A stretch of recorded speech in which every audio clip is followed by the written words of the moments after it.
किसान साथियों नमस्कार, स्वागत है आप सभी का कार्यक्रम खेत खलिहान के आज के अंक में। मैं हूं आपके साथ ज्योत्सना वाहल।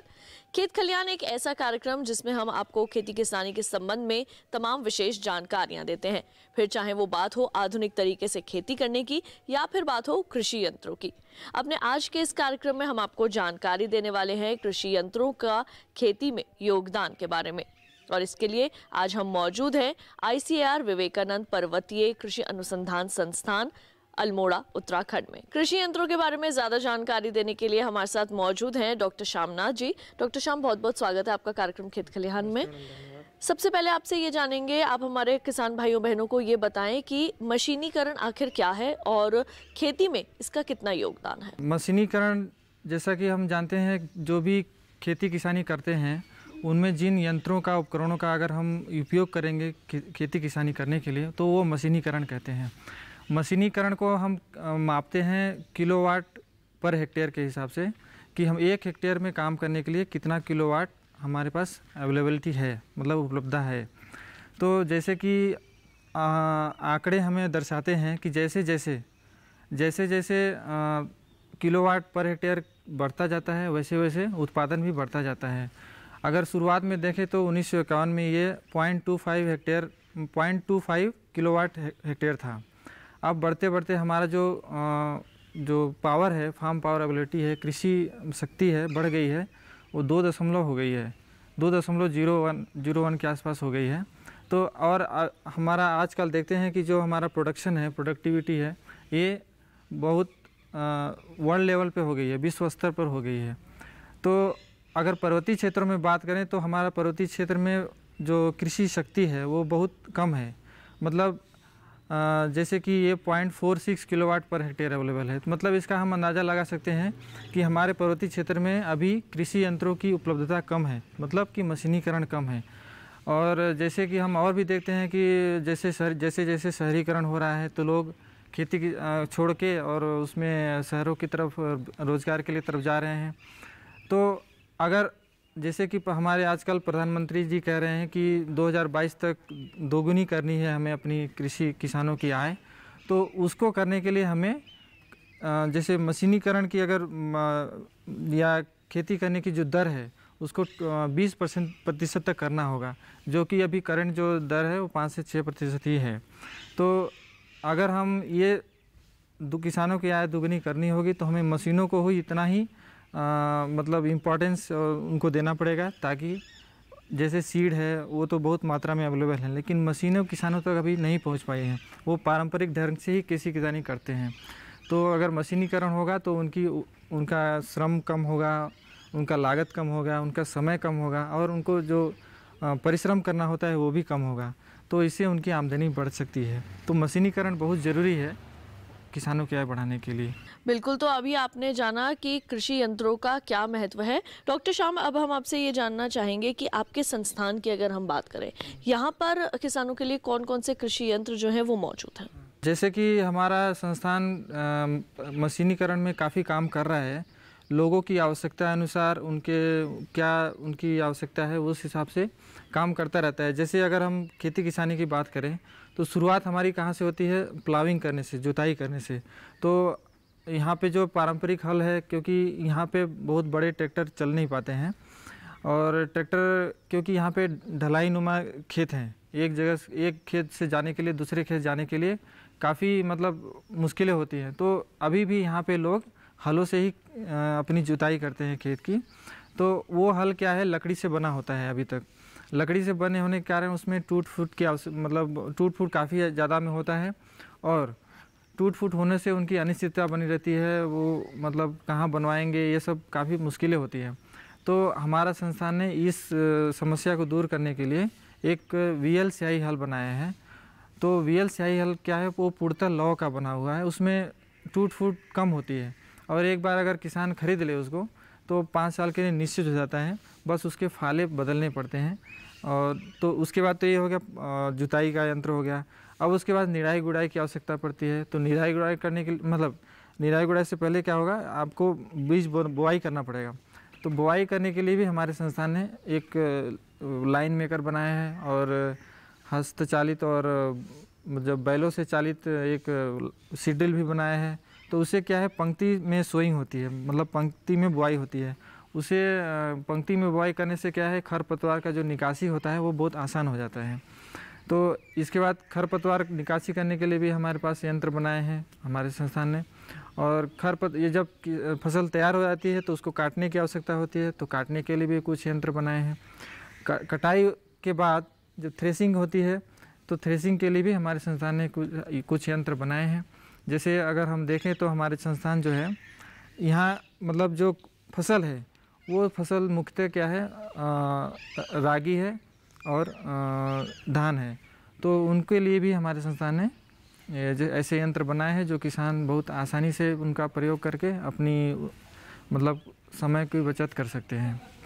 बिल्कुल। तो अभी आपने डॉक्टर श्याम से जाना कि यहाँ पर जो ये जो कृषि अनुसंधान संस्थान है, यहाँ पर कौन कौन से यंत्र उपलब्ध हैं।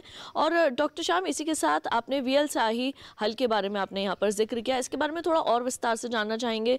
किसानों के लिए ये कहाँ से उपलब्ध हो सकता है और ये किन चीज़ों के लिए काम में आता है? हाँ, जैसा कि हमने वीएल स्याही हल के बारे में भी बताया था, तो वीएल स्याही हल एक हमारी एनजीओ है, स्याही देवी समिति, उन्होंने ही ये इशू किया था कि हमारा जो पर्यावरण है काफ़ी नुकसान हो रहा है।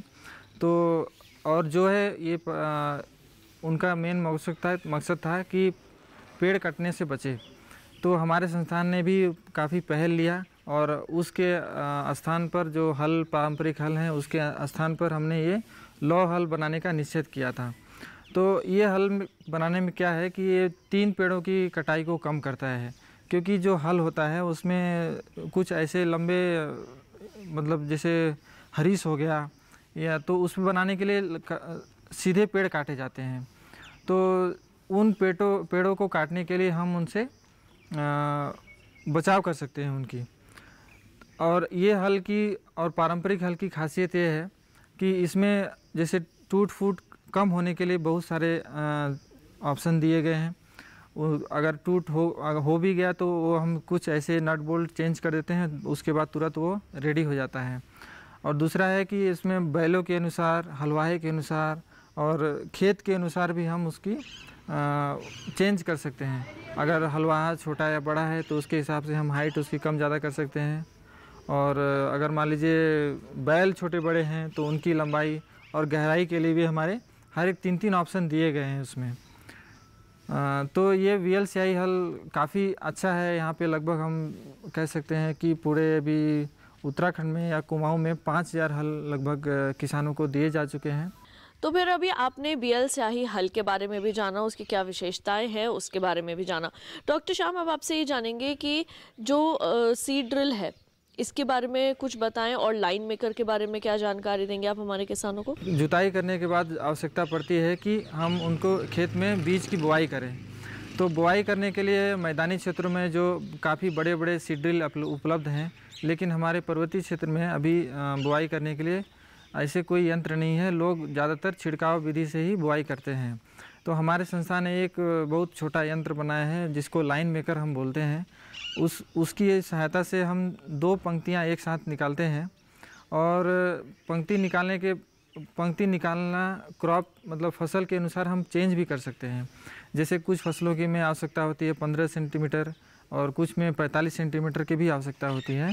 तो उसके हिसाब से हम केवल लाइन बनाते हैं उसे। एक बार लाइन बन जाने के बाद उसके हम जिस भी फसल की आवश्यकता होती है बोने के लिए वो हम बो सकते हैं। और दूसरी चीज़ जैसे कि है सीड ड्रिल है, तो सीड ड्रिल भी वो एक छोटा प्रारूप है जो बैलों और मतलब मानव चालित है। उसमें क्या है कि वो भी मल्टी क्रॉप है, मतलब बहुफसलीय है। अगर हम क्रॉप के अनुसार से उसमें थोड़ा सा चेंजिंग कर देते हैं, कुछ एडजस्टमेंट कर देते हैं, तो वो किसी भी फसल को बुआई कर सकते हैं। जैसे गेहूँ हो गया, आपका मक्का हो गया, और छोटे दाने जैसे सरसों हो गया, रागी हो गया, तो ये सब की बुआई भी कर सकते हैं। और ये एक साथ 2 पंक्तियों में बुआई होती है इसमें सीड ड्रिल में।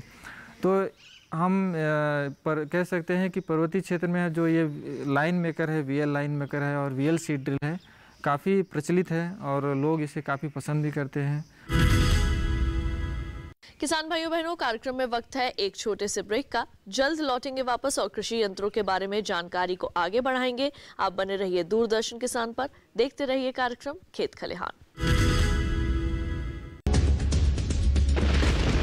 रफ्तार के साथ मौसम के बदलाव की हर खबर, मौसम खबर लाइव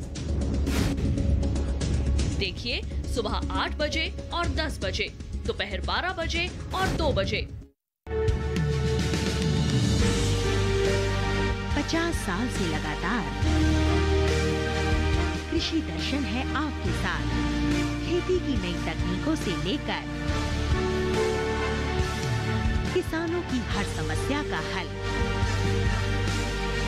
जारी है कृषि दर्शन का ये सफर। किसान चैनल के साथ सोमवार से शुक्रवार शाम 5:30 पर। ब्रेक के बाद एक बार फिर आप सभी का स्वागत है कार्यक्रम खेत खलिहान में। और आज हम खास तौर से बात कर रहे हैं कृषि यंत्रों के खेती किसानी में योगदान के बारे में।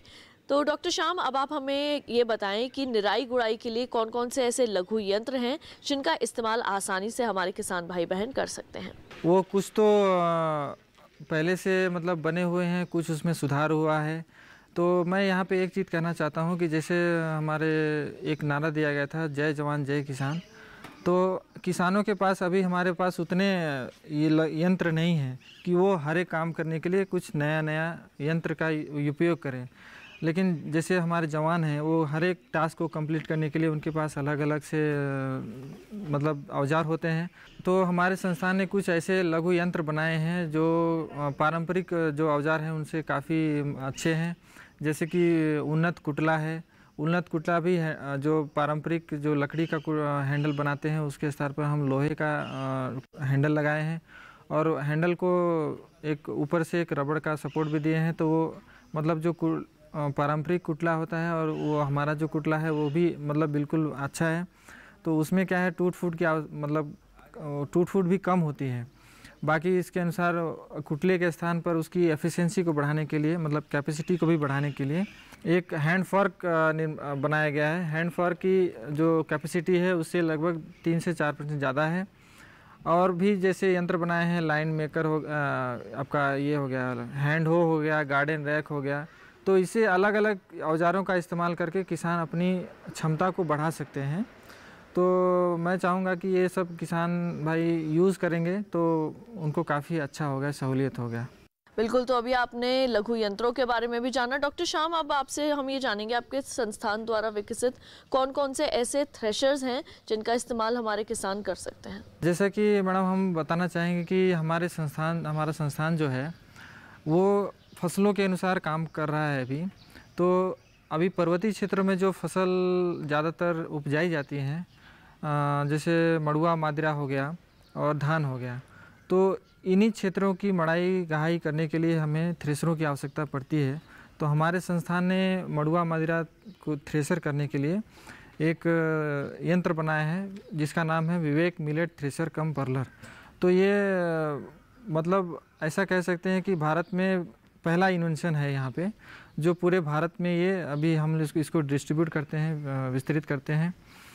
तो जैसा कि मैं थोड़ा बताना चाहता हूँ कि ये जो विवेक मिलेट थ्रेशर कम पर्लर है, ये थ्रेसिंग भी करता है और साथ में मड़ुआ का आपका पर्लिंग करता है। और जो मादरा होता है, सावा बार्नयार्ड मिलेट जिसको बोलते हैं, उसका डिहस्किंग भी करता है।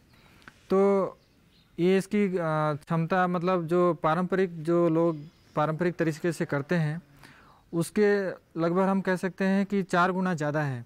जैसे अगर पारंपरिक तरह से अगर खेती करते मतलब थ्रेसिंग करते हैं, गहाई करते हैं, तो वो 10 से 15 kg पर आवर होता है। लेकिन अगर इस मशीन का उपयोग करके करते हैं तो हम कह सकते 40 से 60 kg पर आवर इसकी क्षमता होती है। और ये काफ़ी एफिशिएंसी इसकी ज़्यादा है।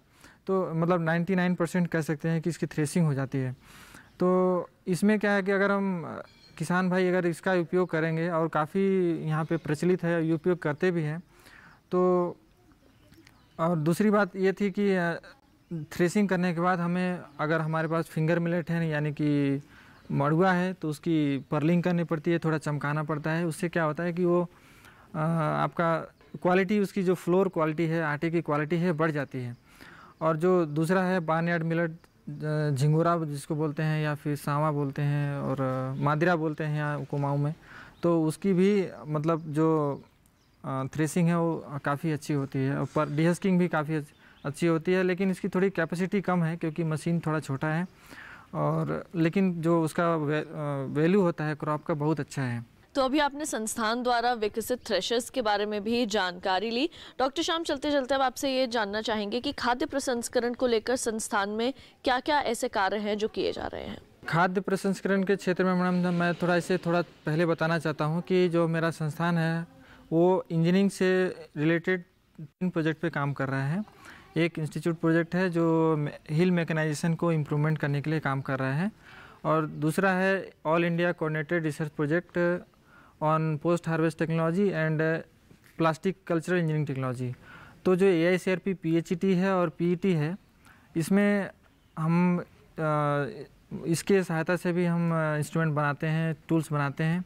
तो जो खाद्य प्रसंस्करण की जैसे बातें आपने किया, तो ये जो बातें मतलब कार्यक्रम है, मतलब जो भी इसमें काम होते हैं तो क्रॉप के अनुसार ही काम करते हैं। जैसे कि अगर हमारा मड़ुआ या मादिरा है तो उस पे ही हम उसका ही खाद्य प्रसंस्करण करते हैं। तो हमारे संस्थान ने अभी तक मड़ुआ का नमकीन और मड़ुआ का आपका बिस्किट बनाए हैं। अभी वो कमर्शलाइज्ड हो गए हैं। नमकीन तो काफ़ी यहाँ पे बिक रहा है और उसी तरह बिस्कुट भी काफ़ी मार्केट में है। और दूसरा चीज़ है कि सोया मिल्क है। तो सोया मिल्क यहाँ पे जो आपका सोयाबीन होता है 2 तरह की होती है, एक सफ़ेद और एक काली। काली वाली को भट्ट कहते हैं। तो इनका जो प्रसंस्करण है काफ़ी हम उनको किसानों को समझाते भी हैं। तो अभी खाद्य प्रसंस्करण के क्या कुछ कार्य किए जा रहे हैं संस्थान में, आपने उसके बारे में भी जानकारी हासिल की। डॉक्टर श्याम, इसी के साथ साथ आपका बहुत बहुत शुक्रिया, आप यहाँ आए और आपने इतनी महत्वपूर्ण जानकारियाँ कृषि यंत्रों के संबंध में हमारे दर्शकों तक पहुँचाई, उसके लिए आपका बहुत बहुत धन्यवाद। तो किसान भाइयों बहनों, अभी आपने हमारे आज के इस कार्यक्रम में कृषि यंत्रों का खेती किसानी में क्या योगदान है इसके बारे में जाना, और साथ ही पर्वतीय क्षेत्रों में कौन कौन से कृषि यंत्रों का आप इस्तेमाल कर सकते हैं इसके बारे में तमाम जानकारी हमारे विशेषज्ञ ने आप तक पहुंचाई। और हम उम्मीद करते हैं कि इन जानकारियों से आप सभी को जरूर लाभ मिलेगा। हमारे आज के कार्यक्रम खेत खलिहान के इस अंक में किसान भाइयों बहनों बस इतना ही, लेकिन अगले अंक में फिर करेंगे आपसे मुलाकात। तब तक के लिए मुझे दीजिए इजाजत। आप देखते रहिए दूरदर्शन किसान। नमस्कार। केला एक पौष्टिक फल है जिसे सभी लोग खाने में पसंद करते हैं। केले में काफी मात्रा में विटामिन और अन्य पोषक तत्व होने की वजह से इसकी मांग साल भर रहती है। लेकिन ज्यादा मांग का किसानों को तभी फायदा होगा जब गुणवत्ता युक्त केले का अधिक मात्रा में उत्पादन किया जाए। केले की फसल से ज्यादा पैदावार लेने और उम्दा किस्म का केला हासिल करने के लिए जरूरी है कि केले की खेती की हर तकनीक को समझा जाए। जिस खेत में केले की खेती करनी हो उस खेत की उपजाऊ ताकत, यानी उस खेत में जीवाश्म की पर्याप्त मात्रा, खेत की पानी सोखने की क्षमता, पानी निकास की पर्याप्त व्यवस्था आदि पहले से देखकर खेती की जाए तो केले की खेती बहुत ही फायदे की खेती है।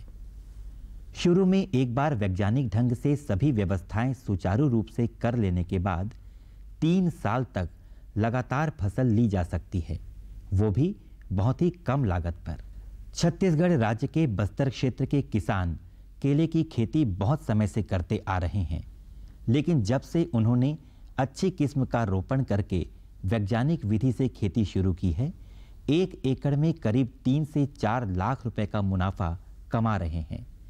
इससे इस क्षेत्र में किसान केले की खेती प्रचुर मात्रा में करके अपनी आर्थिक स्थिति मजबूत कर रहे हैं।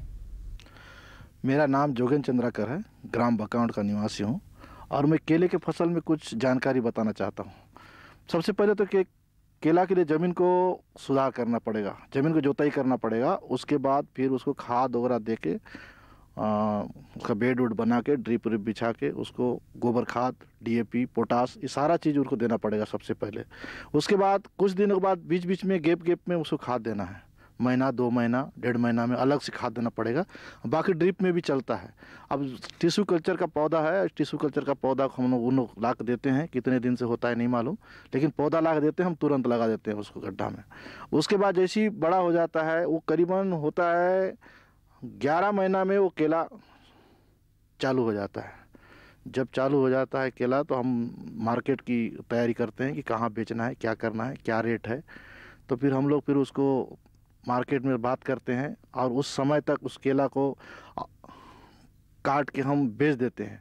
तो बेचने के इसमें ये आमदनी होता है कि इसमें ज़्यादा खर्च नहीं है, इसमें दवाई नहीं है, और यहाँ का जो जलवायु है, यहाँ का जो भी क्लाइमेट है यहाँ जो है, यहाँ केला के लिए एकदम अच्छा है। और मैं लगातार 3 साल से कर रहा हूँ, इसमें कोई बीमारी नहीं है, नसीमारी नहीं है, और खाद भी ज़्यादा नहीं लगता है, यहाँ लोग का भी ज़रूरत ज़्यादा नहीं है, लेबर का भी ज़रूरत नहीं है, और अच्छा रेट मिल गया तो हम एकड़ में कम से कम हम 1 लाख रुपया कमा सकते हैं 50,000 खर्च करके। तो साल में 1 लाख अगर 1 एकड़ में आदमी कमाता है तो क्या बुरा है।